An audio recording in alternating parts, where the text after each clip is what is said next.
ayan guys, ibabagahin na natin yung ating mga sayote na kung saan ay yung mga nanghingi sa atin. Ang ginagawa ko dito guys, sa pagbabagahe ng sayote, ayan. Meron tayo ditong papel na basa or dyaryo. Tapos, wow, ang ganda nito. Swerte na makakakuha nito.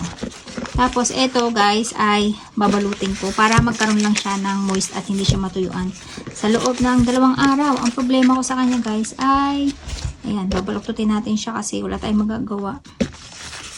Dahil, para hindi siya madry. And then, gagamit tayo dito ng ganito. Pero bago ang lahat, ay ipaplastic muna natin ito para yung moist niya ay mapanatili natin. Ayan.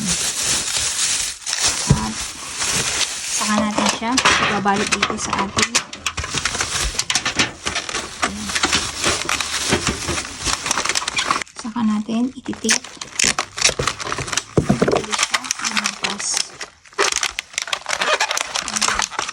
And then, saka tayo gagamit guys ng bubble wrap. Ito yung para maproteksyonan siya, hindi siya magbugbog sakaling siya ay madataganan. Tapos, lalagay tayo ng freebies na singkamas. Freebies. Lahat naman to free. Pero nagbebenta talaga ako ng buto ng singkamas. Kaya lang, para naman hindi naman nakakalungkot na sayote lang yung matatanggap nila kasi magbabayad sila ng deliver fee. Although, wala naman akong kita dito. Kimuchi lang. O, pakonsuelo. Ayan. Tapos, meron tayong paper bag. So, lahat yan talaga guys, pinrobide ko. Bumili talaga ako ng paper bag, ng bubble wrap, ng tape. Ayan. Tapos, ayan. Itutupin lang natin itong handle.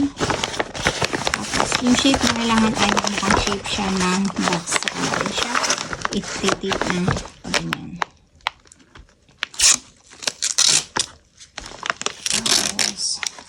Di-excess lang tayo. Ayan. So, ganyan lang guys. At 8 yan. So guys, pagkasama-samahin natin. So, pasensya na kayo guys. Kung medyo malit yung pag-send ko sa inyo, gawa ng busy ang lola nyo. Araw-araw. So, ako galing ako ng baking school today. So, ayan naman ang ating pinatubag. Ayan na, papadala na natin sa UBQ. At ayan na nga, dumating na sa kanila yung mga bagahe na pinadala natin. Actually, meron pa na una dyan guys na pinadala ko nung kinabukasan na 5 sila. And then yung iba ay mga order ng ating ube. Tapos ay napasabayan ko lang sila ng biwa na order lang din nila sa akin. At presento na lang din natin sa kanila. At yung iba naman ay, ayan, nag-message. Yung iba hindi pa nag-message kasi hindi pa siguro dumatating sa kanila. Dahil depende kasi sa layo ng address nila. So, yun lang.